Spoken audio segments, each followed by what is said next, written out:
কি করছো গো বৌমা? এই তো মা দুপুরের রান্নাটা করছি এখন। এত রান্না? বাড়িতে আমরা 4 জন মানুষ আর তুমি এতগুলো রান্না করে নষ্ট করছো? ওই জিনিসগুলো কি তোমার বাপের বাড়ি থেকে দিয়ে যায় নাকি? 4 জন মানুষের জন্য তুমি যে পরিমাণে রান্না করছো না, পুরো পাড়া বসে খেয়ে যেতে পারবে। কি হয়েছে মা, কিছু হয়েছে নাকি?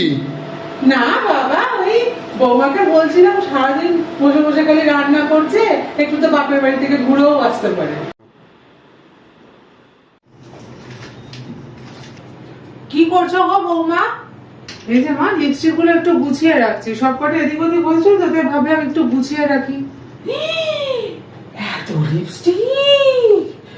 ইস রে, আমার বাবুটার কত টাকা খরচা করছে এই মেয়েটা। আমাদের সময় একটা লিপস্টিক দিয়ে আমরা বছরের পর বছর কাটিয়ে দিতাম।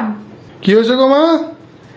কিছু না বাবা, বৌমাকে বলছিলাম কতদিন হয়ে গেল কোনো সাজগোজের জিনিস কেনে না, শপিং এ যায় না, একটু তো আমার বাবুটার টাকা খরচা করতে হবে তো নাকি, ওটাই বলছিলাম বৌমাকে।